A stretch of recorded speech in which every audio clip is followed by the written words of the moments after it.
You can't tell me what to do. You're not my real dad. Oh my God. I've got news for you, SQUEEKA.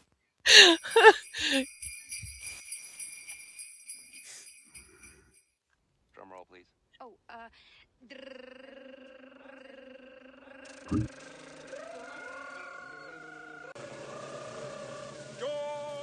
to the world. I don't know, rant.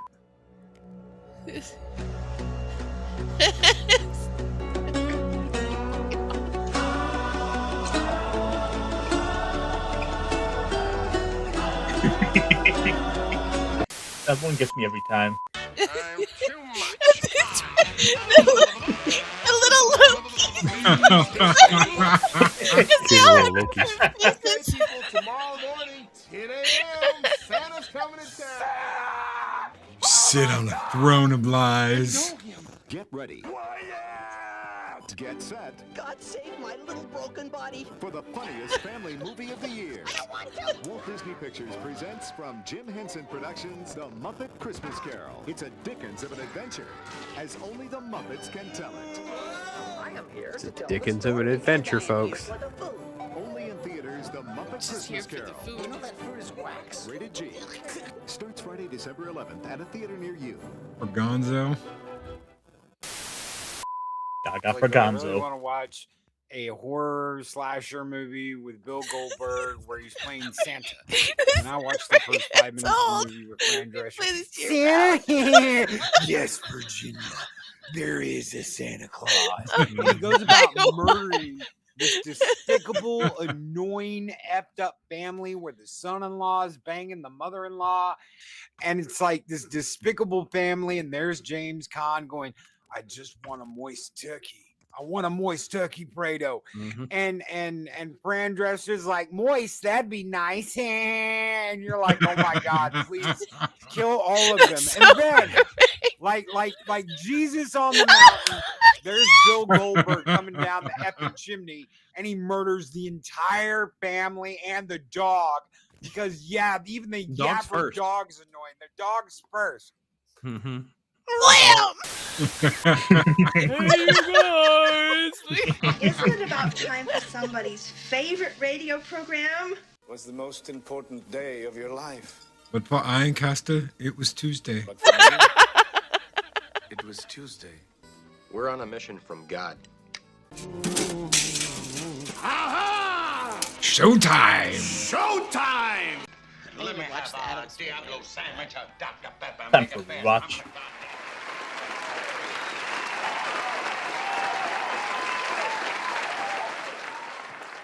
Greetings and salutations, everyone. Welcome to Talk Hard. I hope you're doing well out there. I got my Dr. Pepper. I hope you are ready.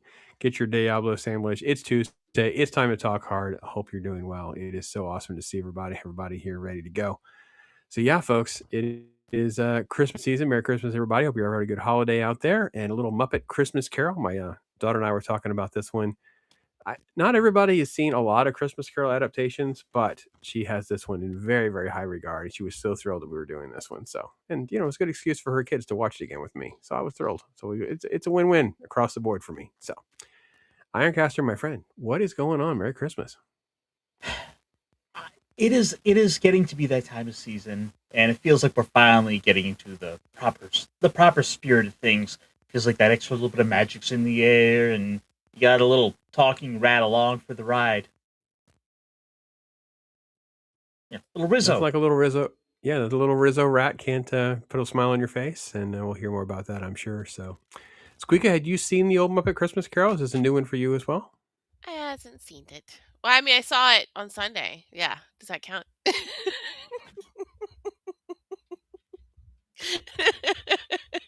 That almost feels wrong to say you haven't seen a Muppet movie. I saw the Muppet movie, but that's the only Muppet movie I've seen. So this was a first time to watch the. But SQUEEKA, like half our friends are Muppets. I don't have any friends. I'm just the accomplice rodent like Rizzo. No, I'm just kidding. Me and my jelly beans. No, I hadn't. Got some fun stuff. I had not seen this until Sunday. Like, I mean, you see pieces of it like all the time. They've had it on air. Like you see memes. Like, of course, something that has been around and is as affluent as the Muppets. I've seen bits and pieces, but not in its entirety.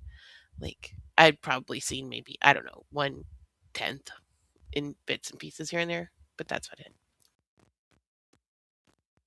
All right. No All right. excuse. Well, I'm looking forward to hearing some of the thoughts and experiences along the way. Loki, my friend, what is going on? How you doing? Merry Christmas. Doing good. Merry Christmas to you and SQUEEKA and IRONCASTER. And you know what? I'm just thankful that we have some cotton in the room to talk about the Muppet Christmas Carol. Yeah.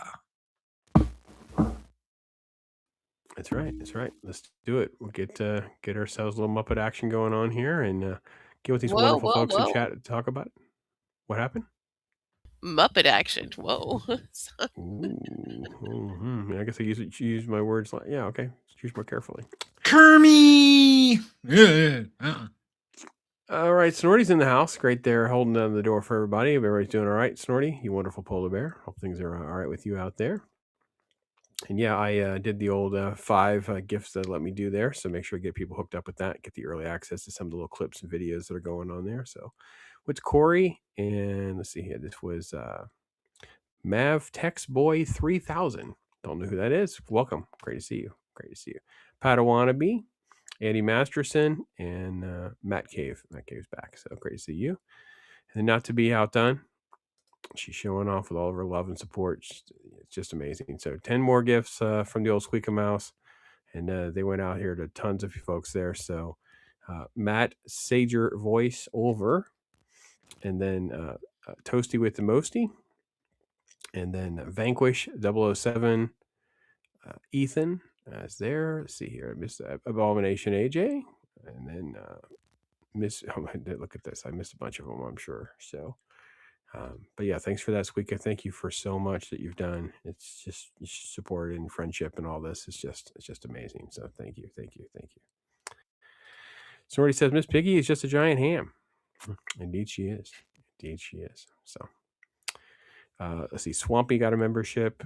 Bongman, Jerry Gilland, and then Derail Gaming, and F. Drabel. So a lot of new names. That's awesome. Very cool. And yeah, she was making me laugh a lot. She was indeed making me laugh a lot too. Indeed.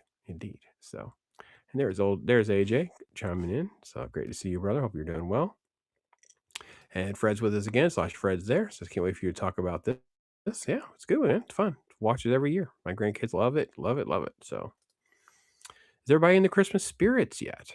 I don't know. You getting any spirits there, IRONCASTER? We're getting there. It's time to start busting out the eggnog. I might not have my my festive sweaters on today, but I've got them getting rotated through the wardrobe. You know, we're getting a little bit of that festive music playing in the air. It's about a foot of snow outside. We're getting there. You trying to say that the weather outside is frightful? I think he's trying to say, let it snow. Let it snow. It's going to be a white Christmas, you mean? Whoa. The movies are so delightful. Maybe he's trying to say, baby, it's cold outside. Now that lines up with Snorty's comment, I think. So, all right. Fred saying, I think a lot of people didn't think there was going to be another Muppet movie because this came out 2 years after Jim Henson died. Yeah, I agree. That was definitely part of it. And it turned out to be such a sweet, pleasant experience. I really, really enjoyed it for sure. So, Real Wade is here. Can't wait for Pops to watch my movie choice. Yeah, I've got that written down there for something to watch. He's got I think it's In the Heart of Christmas. It's over on Tubi. I found it and earmarked it. So check that out. So looking forward to that. So, and then Different Styles is chiming in. So great to see Different Styles out there. So, yeah. So, yeah, lots of good folks out there. Great to see everybody. Thanks for coming and joining out with us. So, 1992. That's right. Muppet Christmas Carol. I think this was an underrated Michael Caine achievement. Michael Caine had done some great stuff overseas. He'd been very successful. and for him to be sort of like the anchor to the reality, kind of like the way they would bring in a real life host for the Muppet Show. They brought in a really serious actor, and he just kind of anchors us in reality while the Muppets do the Muppety stuff. I want everybody's take, because I think one of the things that make this work so well is the fact that none of the traditional Muppets are the three ghosts. So they find a way to kind of make it different and make it more mythical, but they create ghosts that are sort of outside the normal Muppet universe. So I think it's one of the reasons it works so well is Michael Caine and that factor as well. Like none of the Muppets, there's the Marley and Marley, but that's the Muppets themselves are not showcased as the ghosts or anything like that. I don't know. What are you guys' thoughts? I guess it'd be kind of hard because I'm trying to now picture if we were to pick one of the pick any of the classic Muppets, who would you pick for the three ghosts? And the only thing that comes to mind would be like I don't know, like Sam as like the ghost of Christmas yet to come. I'm just not quite sure which ones I would have picked if there were to be any. I mean, aside from like some of the bigger background ones that just you recognize but you don't know, and there's a bit of a challenge there because like it's none of them feel quite right for any of those characters. Yeah, I think that you could have gotten away with maybe Sam Eagle playing one of them, but I think that anything else you do, what you do, put Fozzie Bear as it goes, it just becomes too comedic, right? All the other characters need to play properly in the Muppet universe, and most other things are just not going to work. So I don't know. What do you think, Loki? Was it a good choice to find some, outside the Muppet universe for the ghosts and keep it kind of a nice balance between the jovial Muppets and the seriousness of the story? Oh yeah, absolutely. Especially, you mentioned Ebenezer, Scrooge being played by Michael Caine. Oh, it's perfect, and there's nothing wrong with bringing, fleshies into the Muppet world. And amazingly, that's what they called the humans that were apparently on the show. Was they called them fleshies? Which surprised the hell out of me the first time I heard that, because a lot of us use that terminology when we were talking about puppets and humans. So I never knew that term came from Henson and them doing stuff like this. Yeah, I agree. It's good stuff. It is a term I hadn't heard either, so it's definitely something. So Claude's here as well. Say hi to Claude. He's chiming in. So great to see you, brother. And Fred says, did you know that when the movie came out on VHS, they added a song, Love Is Gone? It was used during the Scrooge in the past. He sees his younger self going through a breakup. Yeah, cool. Very cool. Yeah, this was kind of a big deal for us. It's one of the early films that we went as a family. Then we saw the Muppet Treasure Island one. So we actually have like the clamshell VHS of this as kind of like kind of like an heirloom of our family going to the theaters when they were all like little chillins. So that's good. That's good. Squeeka, your thoughts on the three ghosts? Because those are not Muppets. It was kind of a little different, little. I don't say odd, but it definitely was out of the norm for what some people might expect. I think it was perfect. I loved them. Like I was worried when I saw Marley and Marley, because I had the same thought. I was like, wait, who are they gonna get to cast um the as the ghosts? And so when they appeared, and it's like, oh, that's that's a fella I've never met before. So it was really I really enjoyed the fact that they made new um ghosts for it. But I also just liked the characterization they gave them all. Like the future ghost, you kind of expected a little bit to be death, and they complied with that kind of mentality of course it's going to be the Grim Reaper. But the way they handled it, the way they had him just point and not actually say anything, and I loved the stylization of the present guy and how he got old, because the present is so fleeting. I just loved the intricacy that they gave these new characters too.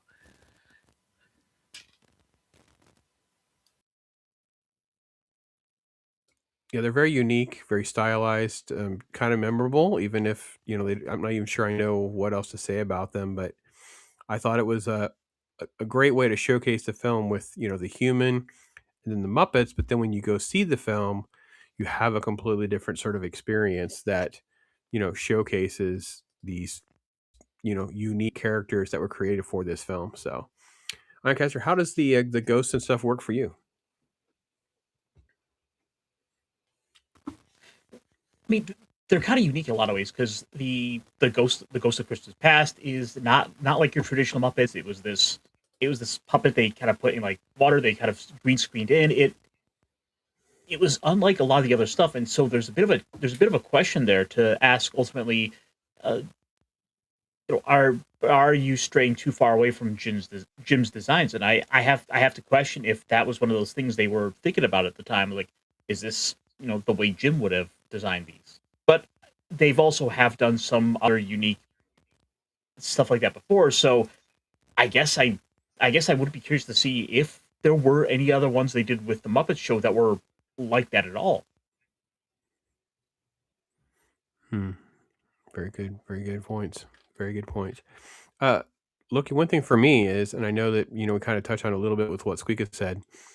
I actually can't get the Marley and Marley song out of my head usually for a little bit. That one's actually a bit of an earworm. Maybe that's a positive or a negative for however you guys want to decide, folks. But yeah, Marley and Marley. And, yeah.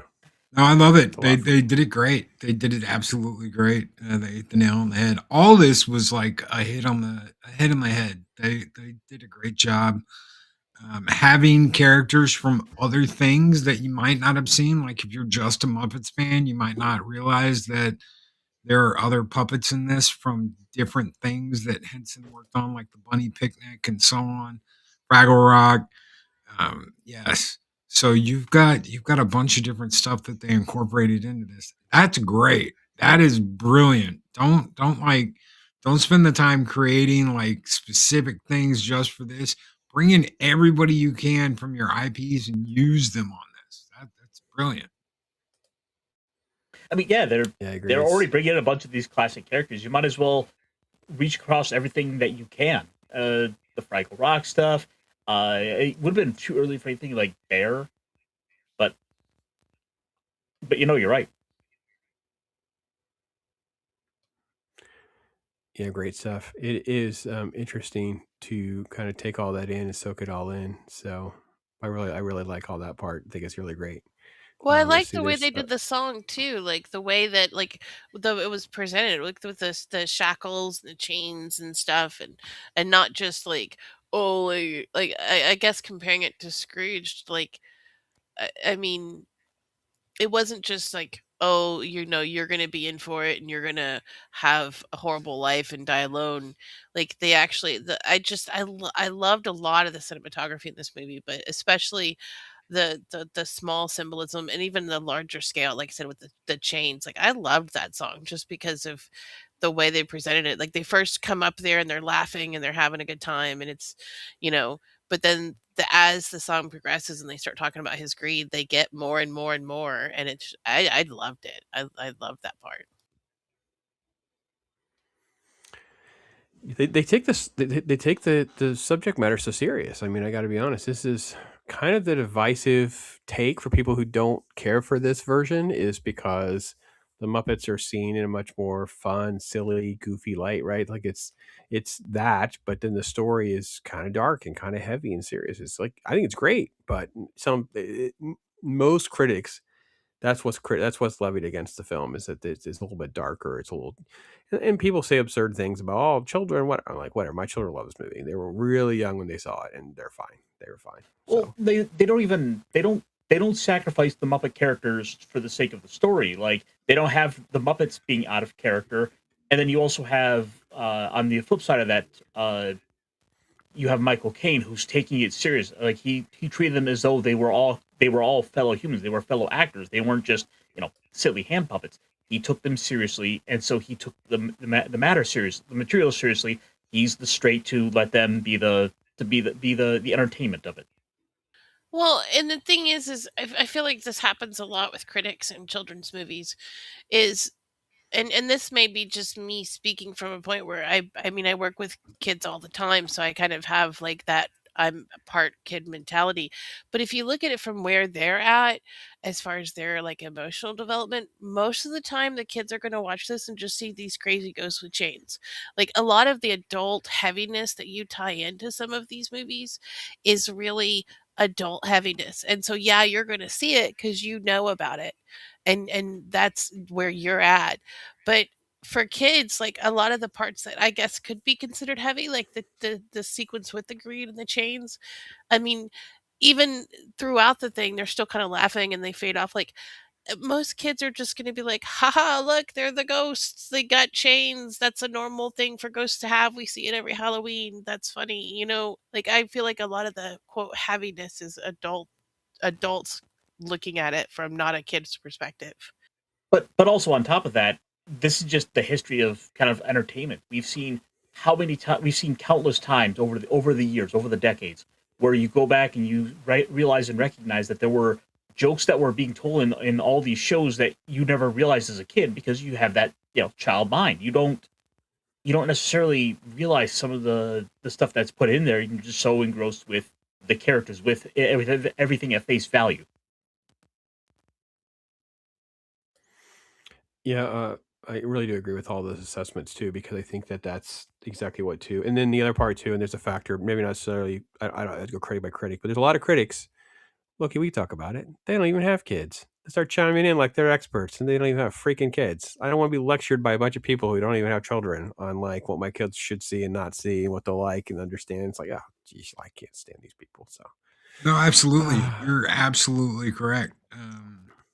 And unless you've got that, kid at heart attitude, I don't want to hear it.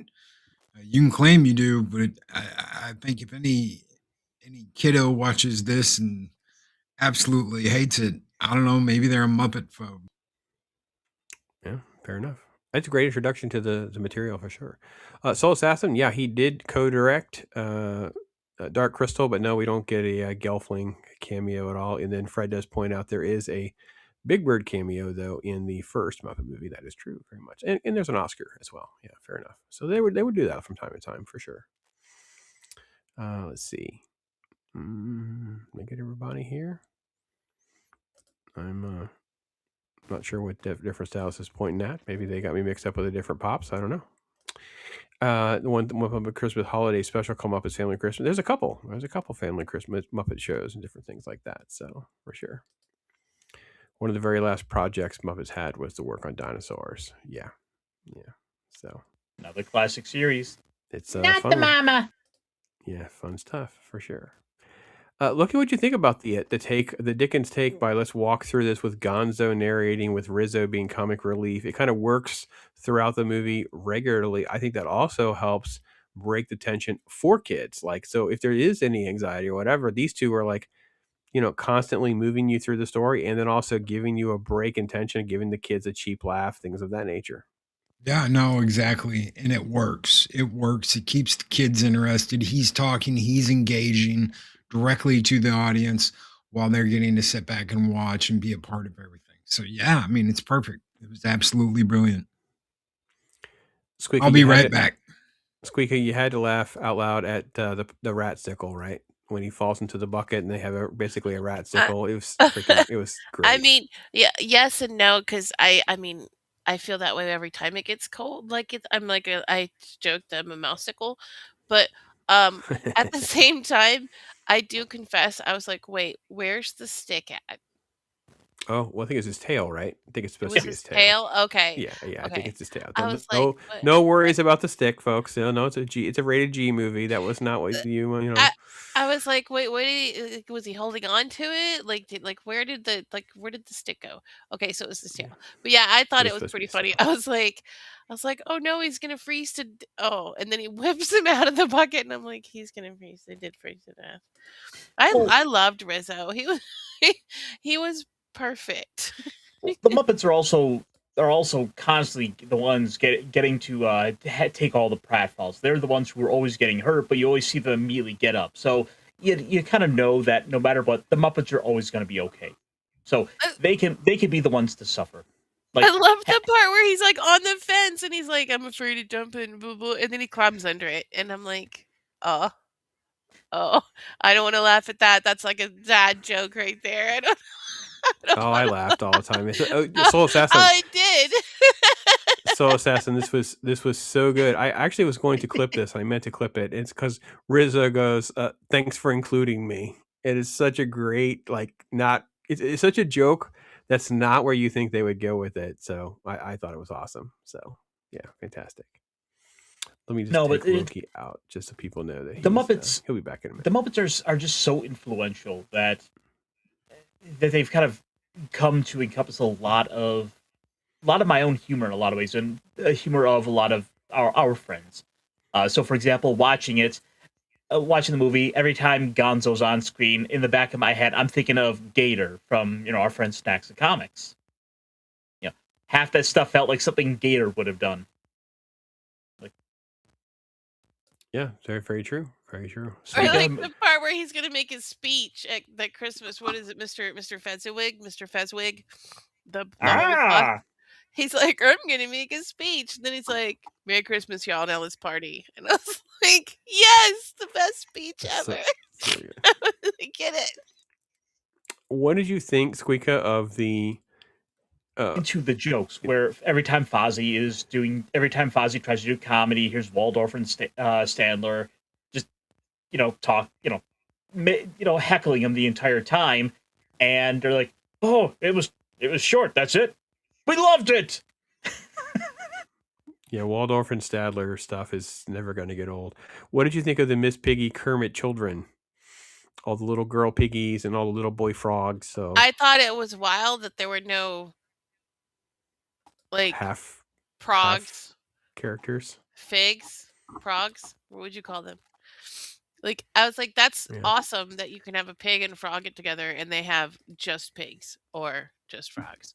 Like, and it didn't dawn on me till a little bit later when they were all sitting at the table towards the very end of the movie that the boys were the frogs and the girls were the pigs. So it took a hot minute for that part, and then I was like, "Oh my god, that's great! That's brilliant!" I just watched 40 minutes of movie, taking that time to figure that out. So I felt kind of dumb for a hot second, but other than that, no, I think this is, and again, I think a lot of what IronCaster you're saying, it's Muppet-verse type stuff, right? They fall down, they get out, they're never hurt, and all the gags. Mm-hmm. There's also moments that it's not so obviously. Gonzo's breaking the fourth wall. He's narrating the story. He's talking to you at home. But also, there are moments, especially if you pause the movie or you watch screenshots or whatever, you'll find moments where you feel like they're looking directly at you, where you're like, okay, you out home, are you getting the gags here? Are you getting the moments? Or are you getting, or you keep it? So there are just, the movie has these little subtleties that I don't think it gets credit for. I have to say, I loved the fourth wall breaking. I absolutely adored it. I know that some people are like that they're not into that and they feel it takes them out of it, especially, and maybe because it is Muppets. But I mean, I was excited. I was like, oh, is it? And I would actually get a little disappointed when I was waiting for a break scene and then I never did it. And I was like, no, I'm right here. Look at me. So I enjoyed it. I liked it. Fred's bringing up Farscape. I personally haven't seen Farscape. It's sort of on the to-do list whenever I'm going to carve out a couple months of my life to go through that many episodes and seasons. But hey, it's out there. And yes, Henson is part of the animatronic team that worked on that. So yeah, I know about it, but I have not watched it. You're not alone. Yeah, well, yeah.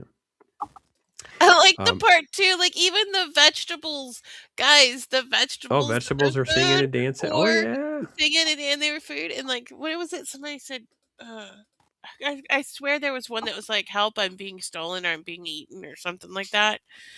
They were Don't eat us. They were on, it was like the vegetables are talking, guys. You got Swedish Chef with them too. It is all the best hits. It's the stuff you want to see. You want to see these characters doing their shticks. You want to see the Swedish Chef with cutlery and singing vegetables. You'll want to see Waldorf. There's chickens with the Gonzo. Gonzo has some chicken girl. So and the spider guy. Yeah. Oh my god, he was cool. In the Christmas Future, I believe, where he's like, the spider guy's like getting stuff from the other, I guess, they're little insects or something, and he's like, "What do you got for me?" And oh, I loved him. I was like, "That's cool." I like spiders, but I was like, "Oh my gosh!" And there were so many Muppets I'd never seen before, too, like that they created. Not just the ghosts, in my opinion. I mean, these may be Muppets that are around, but I hadn't seen them. Yeah, that's what a lot of the vegetables and stuff are. They're sort of like in the background. They're sort of other stuff that it is great to see them include. Don't really have a great photo, but I do get a little photo here of sort of like other Muppets. I do think they do show up from time to time in other things. So yeah, they do get a feel here for some of that where you get a nice blend of the street. So this is isn't his name Pops? The guy that's doing the right here in the middle? So I think so. Yeah. I think so. I'm looking at the one to his right, the sinister looking one with the messed up, stovetop hat. So are all these green screened in, or are these people working alongside the Muppets? Because that would be really awesome if they're you're like, I have to dress up in a Charles Dickens esque outfit and walk next to a Muppet. Oh, they were I all think they're together. I'm pretty sure. yeah, Oh I think heck they're yeah! all yeah. Let me pull up the photo. I got a photo. It's not a photo of the crowd shot, but there's photos that have there's some behind the scene photos in here that show you a little bit of how they did it. So it really is pretty awesome to see. So and it really is cool when you go back and you hear the stories of how they do stuff like this, and you're like, oh man, that would just be so wild of an experience of how they kind of pull all this off and make it work. And it's just seamless when you're at home and you're watching this stuff or you're in a theater and it's just like on the big screen, there you are. And it's like, oh, there's a dude in there. It's like he's making this work. So where'd he go? I just had a Well, boogie. and I miss that awe of the old movies where they had to put like stop motion in this thing and like the Rankin Bass ones in this, like to watch a movie and then to learn about how much went into it and all of the things they did. Whereas now they just slap it on a computer and call it done. And it's like I would rather have the scenes where I can see their little lines or being held or, or know that it's stop motion, than to have that. Yeah, I understand it's supposed to be smoother or whatever with current CGI, but I love this. I love knowing too that this awesome show I just watched took so much effort and they still did it. Like, you know what I mean? Like, I love that idea. Look at that mullet, by the way. That's amazing right there. Yeah, that's epic right there. There's a lot of party in the back. It's all business in the front, but there's a lot of party in the back over there. And this might be my favorite picture from this from the production of this film, just because you have Michael Caine dressed up as Ebenezer Scrooge, right next to Kermit the Frog and Piggy, and then right there with like the most boot scoot and boogie mullet, this side of the Mason Dixon. And listen, man, Michael Caine had lots of positive things to say during his interview circuit. I've seen a few videos over the years, and he's a very class act. He treated them as actors. He treated the whole process as very professional. He knew what his role would be. He knew how to take it serious. He knew how to be the straight man for this. He really, really pulled it off. And I don't think Michael Caine, this is not going to be a movie where we talk about the best Michael Caine movies because he's done so many films for so long. But for most people that have seen this movie, they're going to remember who Michael Caine is. So it's pretty awesome. Apparently, in some interviews, Michael Caine has said that this was his favorite role to have done because it was an opportunity to do a couple of things. First, it was a chance for him to have been able to finally, play Ebenezer Scrooge. It's like you're a classically trained British actor. It's almost inevitable that you're going to try to play a role in this movie or to ultimately try to go forward the role of Scrooge. But then on top of that, he missed an opportunity to have been on the Muppet Show back when that was airing. So this was also an opportunity to check that box. Yeah, it's all very good points too, because the Muppet Show was really kind of a who's who, and you go through that circuit and you get your opportunity. But some of the projects he had are probably overseas, and the timing didn't work, the booking didn't work. So yeah. All right, let me get to the. Oh, go ahead. Oh, I was gonna say, on the subject of acting in it, there's sort of two sides of the coin to working with the Muppets to what gives the best performance, it seems.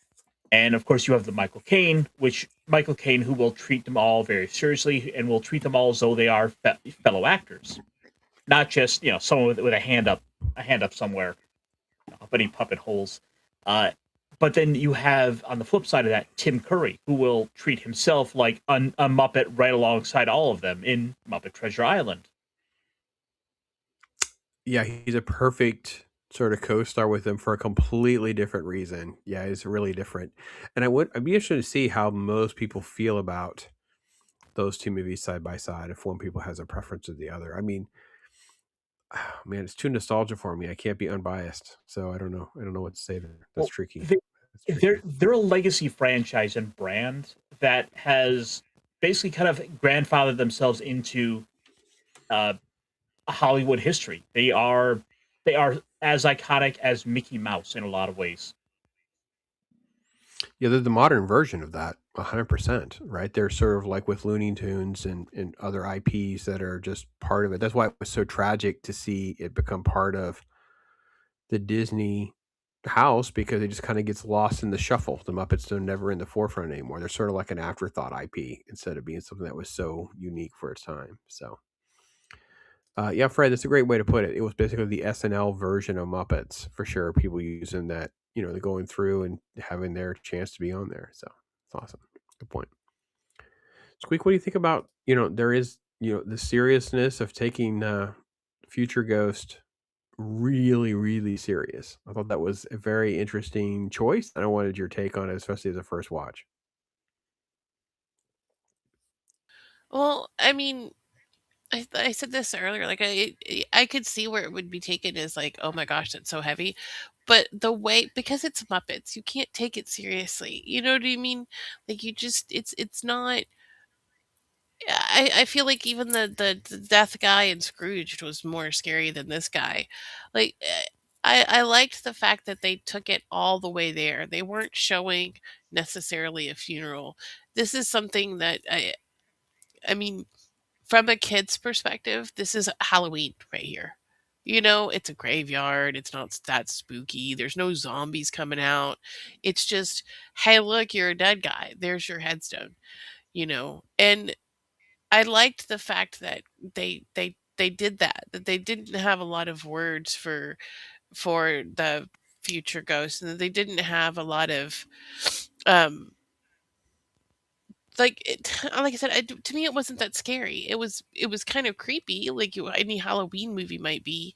Not Halloween the series, but like the fog and the fence post and the graveyard. But I don't know. And I like that he was faceless. Like there wasn't any. They didn't humanize it and make it scary by putting a face on it. It was just this guy in a robe. Like this is where you're going to be. Well, I That's think all I think true. that is what I think that is the best way to take that character of the ghost of Christmas yet to come, because it is the future, it is the unknown, And the and only certainty about future is you're going to die someday. Like, and yes, even when he asked him, is it changeable or what have you? Like, because there was no true face on it, there was no true, like, even the gravestone was covered up. Like, if you notice, there was no dates on it. It didn't say, it just had his name. Like, yeah, you're going to die someday. And I think that's a truth that kids know and they can kind of handle. Like, things go away. And we've already covered Tiny Tim passing at this point, you know. Right. Right. So So is it less creepy than the giant four-fingered Muppet? I loved him. I He's want one of just. those. I just wanted to cuddle him I was like, look at that beard. I I gotta just say, want is this beard as a Muppet in a lot of ways? I mean, now he's got mhm. too much hair. And Beard then bald. I loved her. Like she was yeah, I didn't expect that at all when this Muppet. I was like, whoa, because there's such a yeah, difference. this is They took the time to like, I mean, present is this like outlandish massive guy, so jovial, but he does age, like, and then there's this wisp of a thing for your mhm. past because it is so fleeting. Like this is your memory. That's what I'm saying. Like I love how they really leaned into a lot of symbolism that it's still kid friendly. She's got a, very soothing voice, and the same with the jovial present ghost and even the the future ghost. It's still kid friendly, but as an adult, it's so beautifully done. So then I guess the question would be between this and Scrooged, which set of ghosts do you prefer? Oh, that's not fair, Ironcaster. I'm not Yeah, talking I'm to not you picking for ghosts. Yeah, we're putting time out for that. We're not picking ghosts. I'm not doing that either.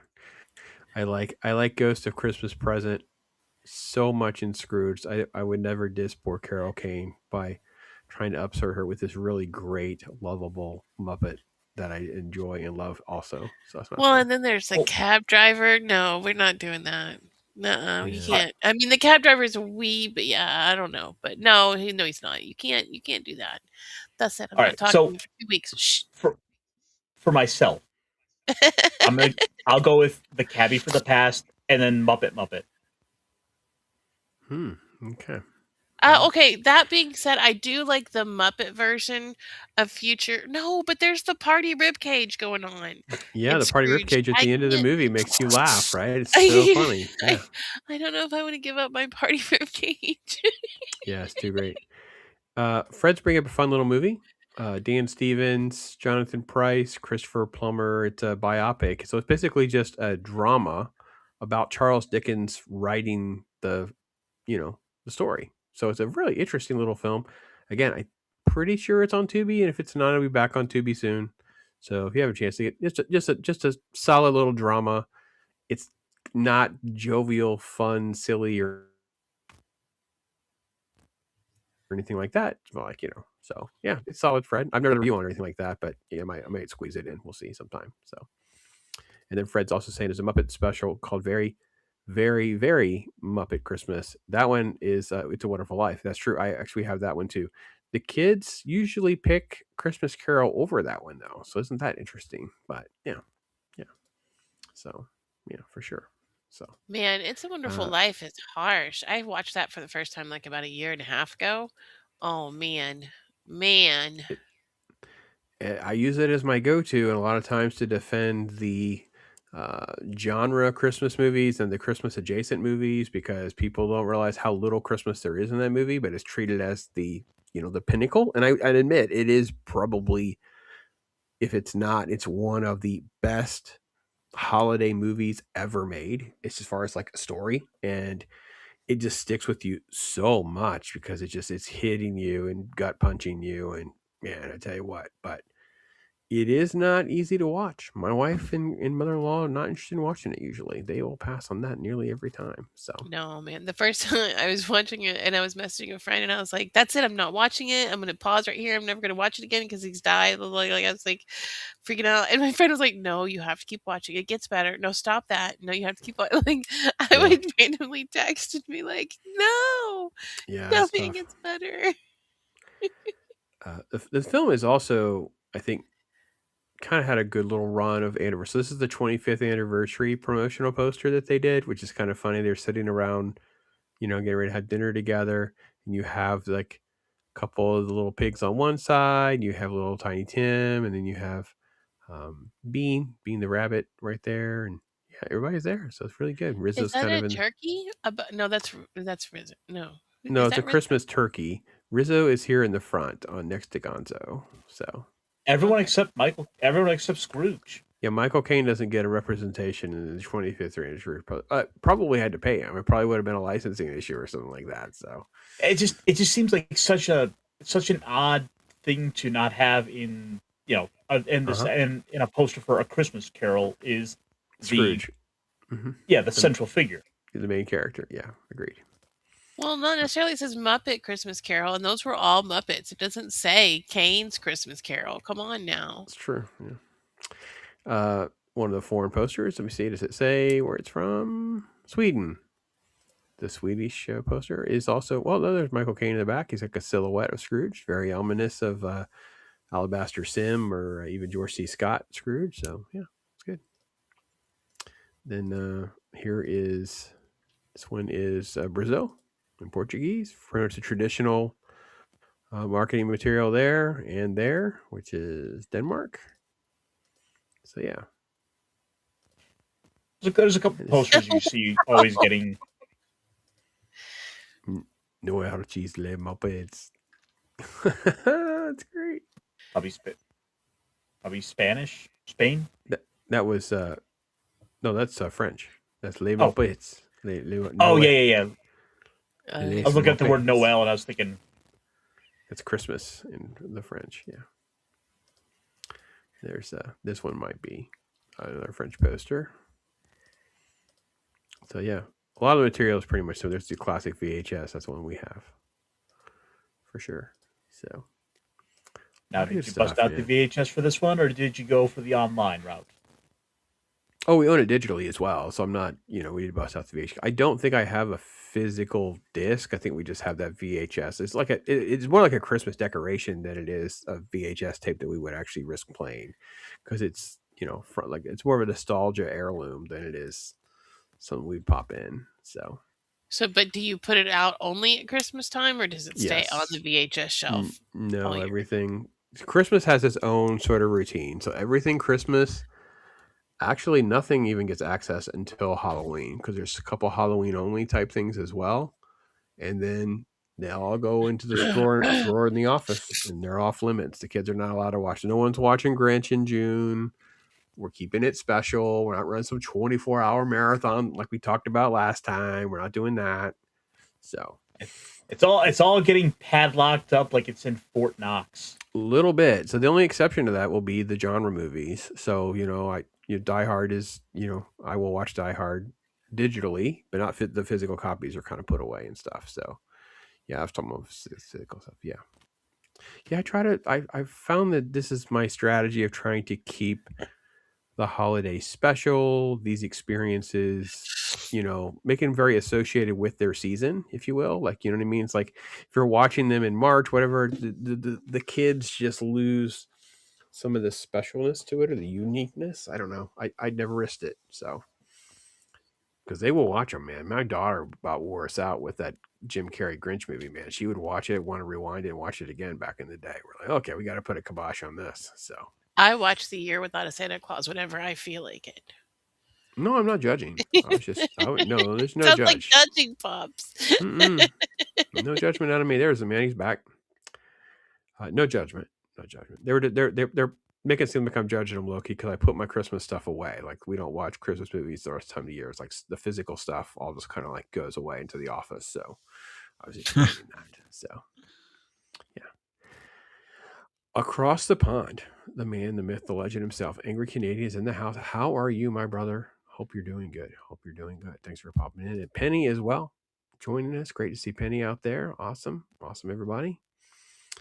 And then Fred also threw up here. There's a note for writing the horror books. R.L. Stein worked on Nickelodeon CD Eureka's Castle, which is very much like a Jim Henson show. Oh, interesting. I'm not familiar with Eureka's Castle.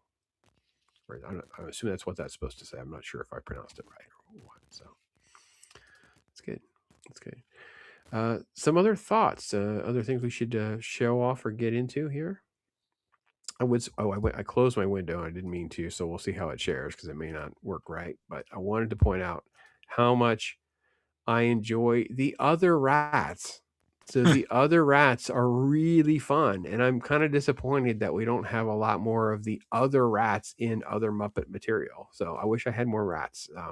But yeah. I love them. The bookkeepers. Yeah. And when they're like, is it cold? It's cold.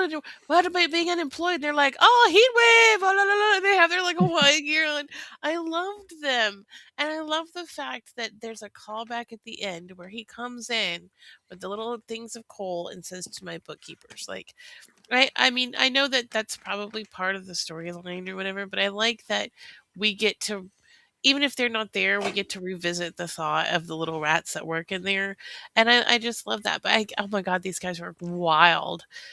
And the way, like when they're closing up shop for Christmas and there's the one guy that's acting like it's a sauna and the lowering the blinds, like, oh, I just want to watch that part again. Mm-hmm. I would say, Ironcaster, you and Loki correct me, but I'm pretty sure most Christmas carols don't have an elaborate office staff, or the movie is leaning into as many of the Muppet characters that we can get. So there's a lot of usually like characters in the town where Scrooge lived, but this is like on steroids because they can work in like the talking fruit and the rats and that's done on purpose. But most Christmas Carol adaptations don't have nearly as much complexity to the office staff and the town people and stuff like that. It's done for the Muppets' sake, I think. So No, I think for the most part, most of them tend to keep it pretty tight to just those are Cratchit. Gotcha. Sorry, just blanking on the names. In this case, would have been just like Kermit the Frog. Right.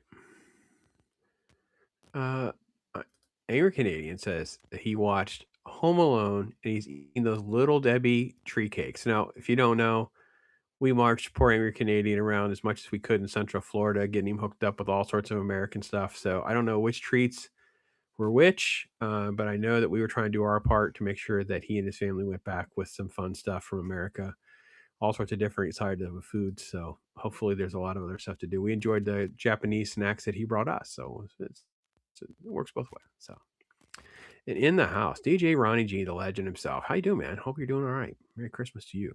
Merry Christmas to you. So, man, I tell you what, yeah, good stuff. Good stuff. What else is at the top of everybody's forefront? We should make sure we give some attention.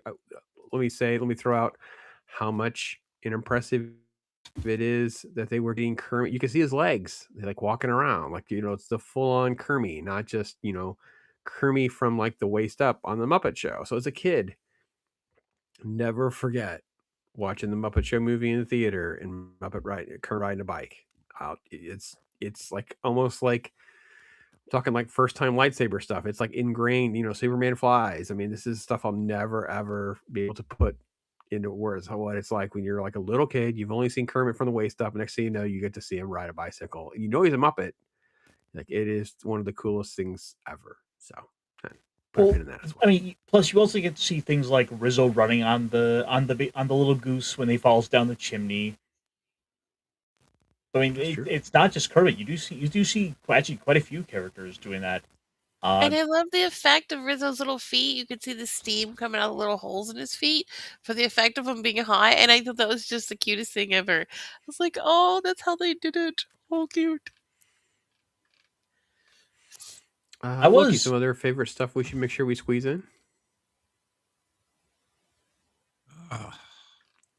Michael Caine's performance. I mean, he played it like this was the most serious role he'd ever played.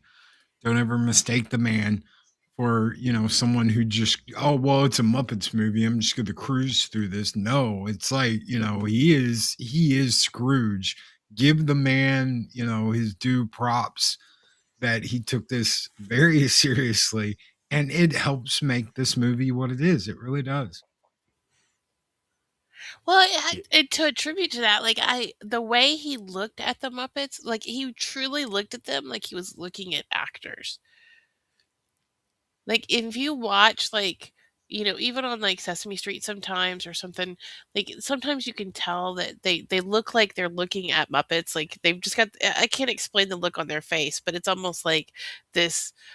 I know you're not real, but I'm gonna try to act like you can tell they're acting kind of face. But like he was so real. If that makes any sense, at least I felt real. It does. It really does. I think it's 100%. I think it's exactly what you guys are talking about. It makes it work. I think it really does. It's just, he's also just showcasing his talent and showcasing, the realism that you need to make this story work and for it to still have some weight. Like, this is the introduction for most kids to Charles Dickens' famous story. So it's great to see it get, the even in that attention scene, and deserves. the one you just showed where he was like talking to all the Muppets at dinner, like he addresses them, like the way he addresses them and looks at them and makes eye contact. And if they turn their head, like he looks around for them, like he treats them as if they are true actors right by his side. Yeah, Really phenomenal work. Really phenomenal work. I think he's just great, and just comes legit for about so. Ironcaster, favorite or least favorite part? It's so hard to pick a least favorite part because there's the bias of the Muppets. They're just a delight to watch. There's hardly any really bad performances. Like I like a lot of the things they chose, like the addition of having Gonzo to act as our to be Charles Dickens, to be our narrator, to guide us through the story. It it opened up some interesting decisions to just have fun with it, to let Gonzo and Rizzo be these characters, to keep it lively, to keep it entertaining as we get into this very, you know, relatively serious kind of dark type of story. I love the songs where the going through London singing about how it's a brand new day. It's hard to find anything to really criticize because it's the Muppets. There's a lot you have to kind of figure out with that. On really, how could you really come into it and really give a valid criticism? It's all fair. It's all fair.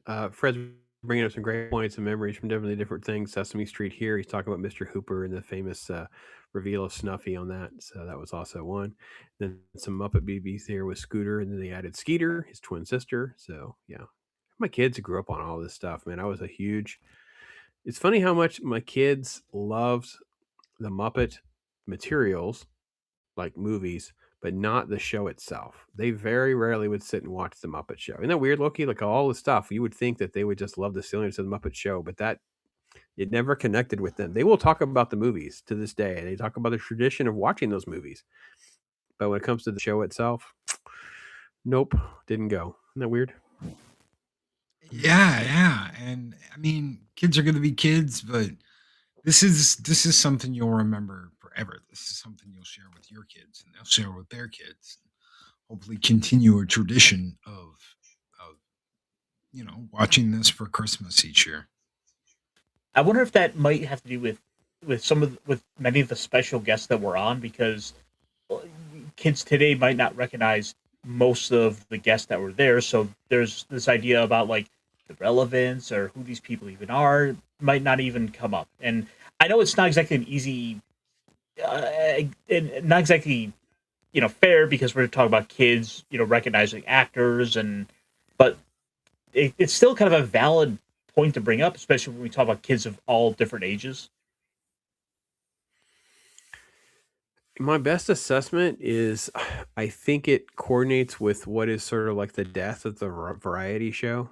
Like they just don't connect to variety shows. Like it's just one of those things. I just didn't connect. Trust me, I would have stuff on. I'm actually being corrected a little bit about my take on parades, that they didn't really care, but they brought up a little bit during Thanksgiving of having the parade on, and that kind of came up a little bit. So I think it's one of those things where maybe over time they'll learn to appreciate it a little bit more than they do now. But when they were little, there was really no love for variety shows, and the Muppet Show was sadly one of those things. But they would watch the movies. I mean, like I said, they're like, Loki, there's no worries.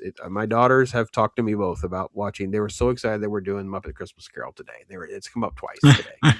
So they're down with that. And I know that it was a regular, that and the Treasure Island were just hardcore. Like they love those two because they were like, it's kind of like their era, like when these came out when they were kids and they was on VHS. They run those VHS tapes back and watch them again, and yeah, so good stuff. Good stuff.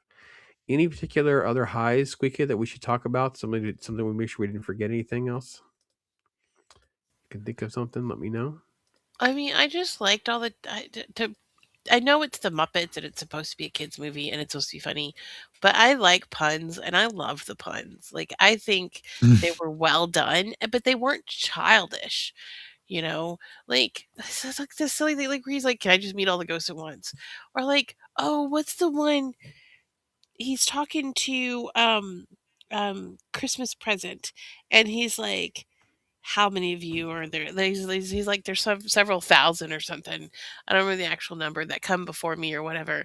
And he was like, man, that's a lot of mouths to feed or something. It's like, like All it's right. just silly little, the silly little jokes, like, you know, like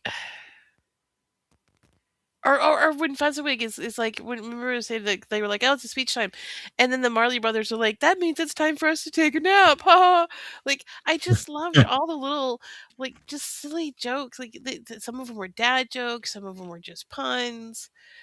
Like um oh, what was my favorite? One of my favorite puns. I like paused and I laughed. Oh, like when he's talking to Christmas present and he goes, "Well, you're a little absent-minded spirit," and he goes, "No, I'm a large absent-minded spirit." Like I was like, yes, that's my kind of humor right there. You know, just like Yeah. I loved all the silly little puns, and then like the just I don't know, maybe I am like internally 5 years old or something. I don't know, but I loved the part like where he jumps off the fence and then crawls under it to go get his jelly beans. You know, and the part where you were saying about where he's the window cleaner and the window gag that happens twice. Like I loved that. Where they're like, "Do Well, you think we're safe on this window?" "Oh yeah, he's over there." And then he flings the window open again. Like, they say the best jokes are done in threes. oh, there's only one of me, so.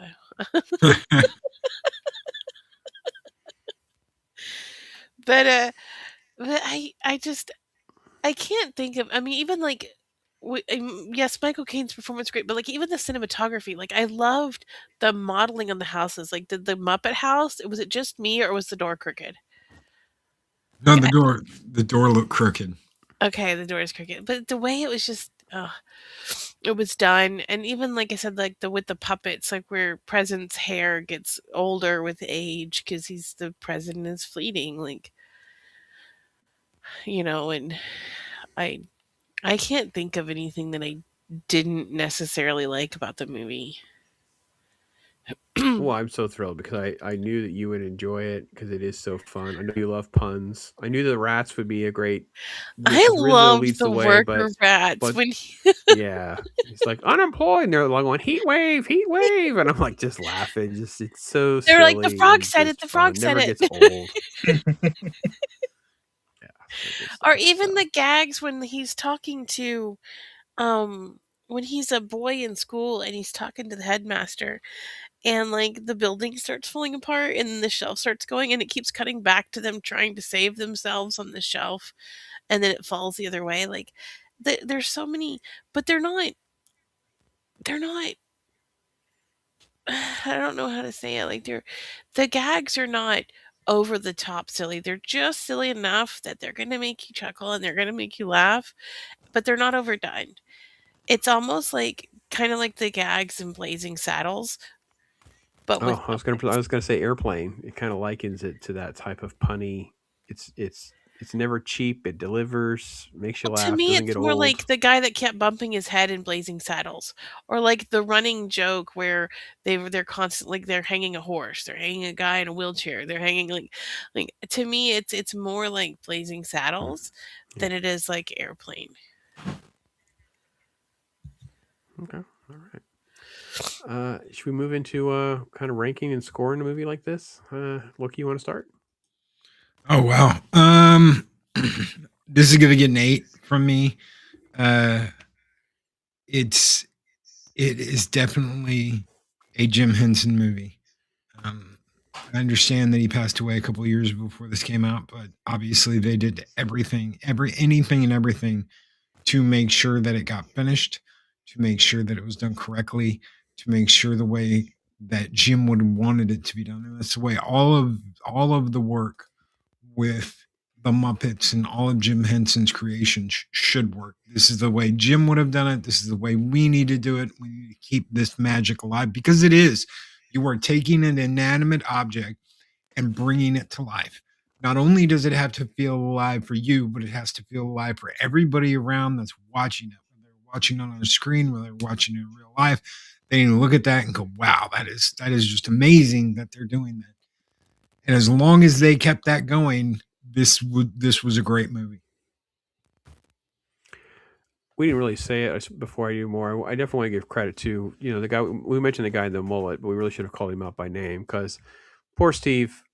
Steve Whitmire deserves some real credit because he's the guy who took over for Jim when Jim passed, so he become the Kermit the Frog. He'd already been Rizzo. He created characters like Bean the Bunny and stuff like that. But he also took over the role of Ernie on Sesame Street. So Steve Whitmire was the face behind Kermit after Jim, and doesn't get credit, and he really should, because it's almost seamless. It really is phenomenal. I think what Loki's saying is like so much was done for this movie. It was developed. It was put together.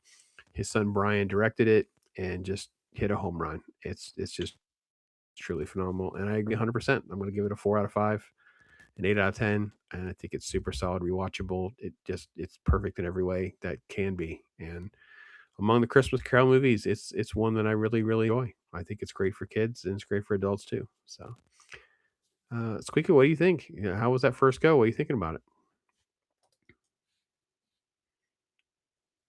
I loved it. I'm gonna give it 9 rats out of 10. Nine bookkeepers, 5 lumps of coal. I don't know. That's a lot back in the day. It was great. I mean, it's not the same as Scrooge. I love Scrooge too. I will say I didn't laugh as much, but it still had good jokes and things like that. But it's different. Like I wish I had seen this as a kid to truly have that kid perspective. But even now as an adult, like I thought it was funny. I thought it was beautifully done. I loved the cinematography, the effects. Like I even loved the cheesy. I was watching it with the kiddo, and we laughed and we're like, "Man, when I go, I want to have cheesy '80s sparkles around me when it's my time." Like I would just want to fade into just some bad CGI sparkles. But even then, like even that, it's not like it's cheesy bad, but it's still fitting. It's still so perfect. So I mean, I loved this movie. I like I said it. I didn't like, oh my god, what's going on here, as much as I did Scrooged and the Lee Majors at the beginning of that movie. But like I at the same time, like I do want to watch this again. I'll probably watch it again before Christmas because it's a fantastic movie, and it's one that I think everybody should watch, not because it's the Christmas Carol or what have you, but just because it's so well done. Because I mean, what better way to emphasize Christmas spirit than have Muppets acting with prestigious Michael Caine? You know what I mean? Like, if anybody's going to work together, it's these guys. So I just feel like even the vegetables are showing unity. Come on, guys, they're singing too. Like, that's true. It's so awesome. It's so awesome. Ironcaster, you want to throw out a score and some love for this as well? Well, the challenge is, of course, trying to, what do you give a movie like this? It is one of those movies you can't help but love and adore. It is I just can't I can't find a good reason not to give it that 10. But at the end of the day, it's a fine 8. I think 8's a good score for it. It's it's all right. It has the right spirit to it. It doesn't quite get there, and plus it's one of those movies that ultimately helps inspire you to get creative and get out there and make some friends. It's like we get a little friends here. Oh, there we go. Oh, here you're looking a little rusty. Let's get you brushed. Oh, thank you. There we go. All right. Ironcaster, did you want to do a little show and tell with some of your presents? Did you want to do a little Christmas show and tell? I know you got your Muppet friend. Charlie, I'm going to put you down for a little bit. All right. Bye, Charlie. Merry Christmas, Charlie. Later, Charlie. Later, Charlie, yes. He hangs out here sometimes. But yes, I got a couple of gifts from you boys. And I wanted to share them with the audience because I got some laughs when I opened them. This is your fault, Pops. You say this, but I think he'll be saying the same thing to you, Loki. Loki got me a little movie pack. We got some. Awesome. Oh my god! Shark Exorcist. Wow, that is amazing. Shark Exorcist is incredible. Raiders of the Lost Shark. That's my favorite title. and Sharkenstein. Those were curated by Eris. Apparently, she has seen them and really likes them. So, Wow. That's all I can say. It's just wow. I am going to be putting these on once the Christmas season is over. I cannot wait to get to watching those just to see how much I should recommend them for Talk Hard. No, with the Shark playlist on the Ironcaster channel, it's just Shark Thursdays or something. So, and then of course, Pops, you two got me a nice little gift. One I gotta break into, but for all the things I love, it includes sharks and various actors. I like me a good, I like me some Bruce Campbell, I like me some Nicolas Cage, and which is why it's kind of perfect to get this as a gift. The Were Cage book. The Were Cage book. Nice. Now, in case the title is a little subtle for you, it is about a guy who is bitten by Nicolas Cage and finds himself slowly turning into a were Nicolas Cage. A were Cage, if you will. That's what I was hoping for. Yes. Oh yeah. Oh yeah.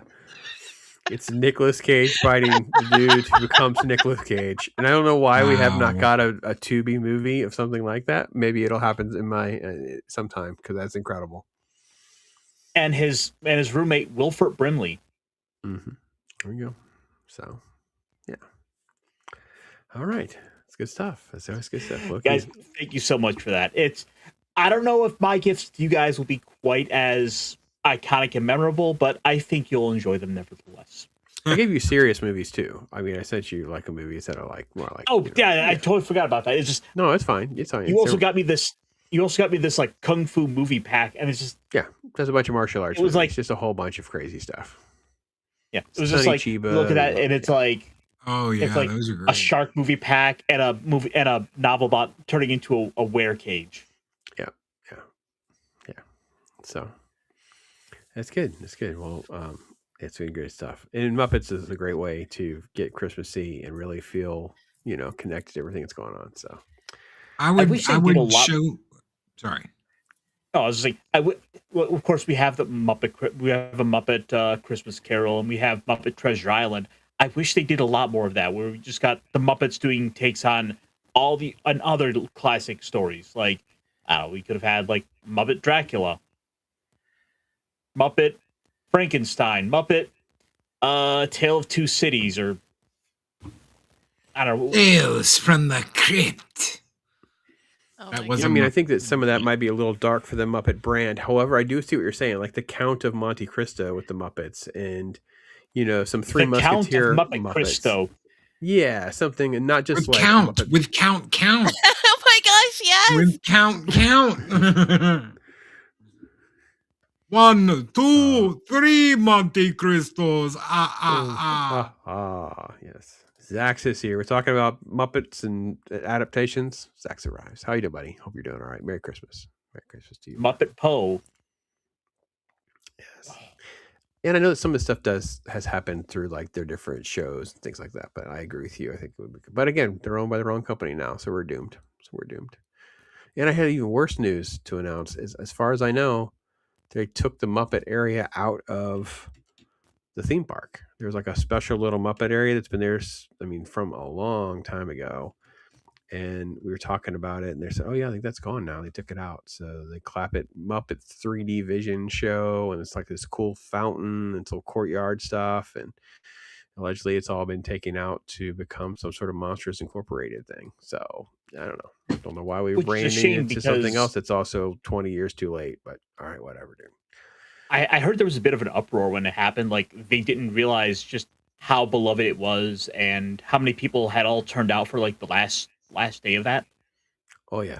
Yeah, it was a huge thing for that. So yeah, but each one of them were like that. They don't care. They keep moving forward. There was like the uproar over changing different rides for years, and they just keep moving forward. They don't care. They're ripping it all out. It's the same thing everybody talks about, but I don't want to get on my soapbox any more than that. But yeah, it's brutal. It makes it hard to want to go back. We enjoy it for what it is. Like we spent time with Loki. We took them to some Disney stuff. It's like, listen, we can enjoy the positive and live in that and pretend the rest of it doesn't happen. It can just happen in some other multiverse that I don't have to be a part of. And that's kind of how I treat it. So I enjoy the positive. I can't take a. I don't have a camera, so I can't show off my '77 Trans Am that Pops bought me. But it's a beaut. Little Smokey and the Bandit love. Yeah. I can tell you. It's not big enough to drive though. But yeah. Size does matter to the mouse, what I heard her say, basically. So, came up short again. Story of my life. Yep. But it's going to be a year-round fixture. See, you have a place. You have a place now, like on the shelf of shelves. It's like, no, you're not getting packed away with the Christmas stuff. Sorry, Fred. You're staying with me. That's awesome. That's awesome.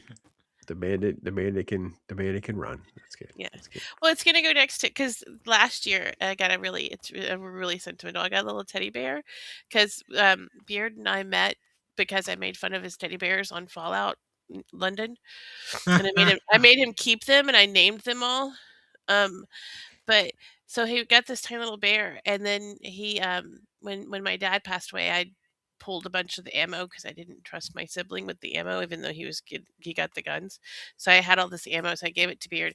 He actually took one of the rounds from my father's ammo stash and fired it to make a casing so the bear could hold this casing with some flowers in it. It was cool. The sweetest thing. So it's going to be up there with my bear. That's man, that's special. Good. That's super cool. Thank you. That's good stuff. Speaking of good stuff, folks, make sure you're tuned in to Loki in the morning. He'll have another show going that way. A little cool talk. So anything confirmed yet we're going to talk about? Yeah. So recently a friend of ours got demonetized for something that happened over 8 years ago on a different channel. What YouTube expects you to do is to go back to that super old channel, even if you haven't touched it in, a decade, and somehow fix the problem there before you can have anything to do with them demonetizing your channel now. So we're going to go over that. We're going to go how they expect you to do that, how you can do that, and what it entails. And it's basically just a lot of hoops they want you to jump through. Is it possible that they will give you monetization back? It is, but it's also absolute bullshit that you got demonetized in the first place for something that happened on a different channel like a decade ago. So that's what we're talking about. That's where we'll be tomorrow morning. Hey, spoiler alert. How'd they even contact you on that? So they demonetized his current channel. Gotcha. They demonetized his current channel, and he had to actually, they called it a ban evasion for something that happened 10 years ago. And so what you're going to have to do is you're going to have to go back and fix whatever's wrong on the first channel and get them to approve you again before, which takes time and money and or if you can figure out what it is. In my case, I don't even know why certain things were struck back in the day because that was so long ago. It was like 15 years ago, and it's like, okay, I guess you just delete the whole channel then. I mean, I don't. Well, they don't even know why they're striking things now because AI is doing it. Like it's just even if you delete it, it's still there, so they still consider it a ban evasion. Then you can't do anything. So if you've ever been banned on a previous channel, don't delete it, don't destroy it, because you can't go back and fix it. And if you ever decide to do anything, like this again, and you want to look at monetizing, they're going to get you. They're going to connect the accounts, even if it's not today, if it's tomorrow or the next day or a month or a year or whatever. They will get around to it and bust you. Better go take down my Wild Child channel. I know. all that puppet fuzz stuff. Yeah. We didn't talk about that. This is Pop's channel. We can talk about that here. My corner work. Good corner work. Oh dear goodness gracious. No, she's down there, reading wholesome recipes. Yeah, that's what it is. Ironcasters Mech Monday is a lot of fun, folks. Make sure you're checking that out. It's just a blast. He's just doing stuff like that. A lot of good time over there. Ironcaster. What else is going on the rest of your week, my friend? We'll see what's coming up. Talking some comics over on Saturday with 32 Flavors of Nick Weiser and the Common Nerd. We've got a little bit of Cotton little bit of cotton craziness coming up this week. As Saturday, I believe, we have Santa stopping by with the puppets. I'll have to pop by. Nice. Tell Santa what I want for Christmas. Well, that makes no sense, Zach, just so you know. I mean, I don't understand how they can, throw you out by saying, oh, you put too much on TikTok, so therefore we're going to nuke your channel. It makes no sense. Well, wasn't there the case of this one guy? I feel like I read this somewhere where this one guy got his content stolen. He reported the guy that stole it, and then he got his channel shut down. Yep. Supposedly because of Loki talked about stole that. the other content. Was that you, Loki? Yeah, that was me. So, sorry, it's all blending together. I'm senile. It's okay. What happened was someone took a clip from somebody's video and uploaded it onto their channel. They got banned, and then they traced it back, that original clip, to who it actually belonged to, and they shut his channel down for what they shut the first guy's channel down. And they called it ban evasion, the exact same thing, with this little problem with an older account having a strike, so they can't monetize, affecting the channel now. So they shut down both channels. He still hasn't gotten his channel back. Wow. So, well, folks, make sure you are checking out everybody else's work here and supporting it and enjoying it the best we can. And it is great to do this and come and hang out every week, talk about some fun stuff, and enjoy our time together for sure. Have some laughs and good times. So thanks to all of you wonderful in chat. Thank you to SQUEEKA for her gift memberships. That was amazing. So 15 new members are out there. Be able to get those folks out there and kind of like some of the upcoming content before it's available for everyone else. So that's kind of cool. Can I respond to Zach's real quick before? Sure, bud. Okay. So any spike, like when you put up shorts, let's say that you put up 5 shorts in a week, right? And from those 5 shorts, you get 10,000 views. They could very well take your channel down just for that, by saying, oh, well, you went from, an average of 1,000 views a month to 10,000 views in less than a week. You're obviously spamming content, and they can take you down for that and say scam and deceptive practices just for that. It's insane, the reasoning that they are using to take down channels. Yeah, I think there's a movement and a thought process that's being built in that we always have to have regard of if they can get you demonetized and just to abandon it, and then it's just free content for them, just that much for free. It's just free, and I don't know. It always goes back to different theories that we've talked about over the years, and again, the biggest problem is there's lack of transparency. You don't know what the rules are, and you don't know what the problems are. So it's one of the most frustrating things for sure. So. But what is not frustrating is hanging out with you guys. It's been great. Thank you so much. Thank you in chat. You guys are wonderful and amazing. Loki wasn't here, I think, for last week, so I thought it was only fitting that I do it again. Oh, no. No, you don't think I should? Is that an oh no, I shouldn't do it?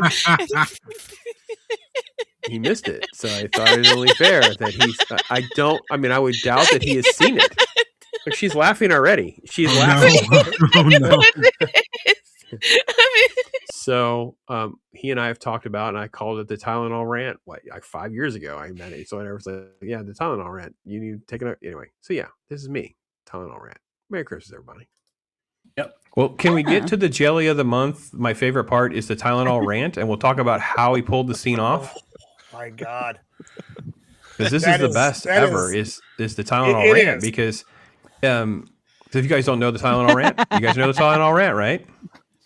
If you're looking for any last minute gifts for me, I have one. I'd like Frank Shirley, my boss, right here tonight. I want him brought here from his happy holiday slumber over here on that Melody Lane with all those little rich people. And I want him brought here with a big ribbon on his head. And I want to look straight in the eye. I want to tell him with a cheap, lying, no good, rotten, floor-flushing, low-life, snake-licking, dirt-eating, inbred, overstuffed, ignorant, blood-sucking, dog-kissing, brainless, bulbless, lightless, bug-eyed, stiff-lipped, spotty-lipped, worm-headed sack of monkey crap he is. Hallelujah. Holy crap, where's the Tylenol? Damn straight.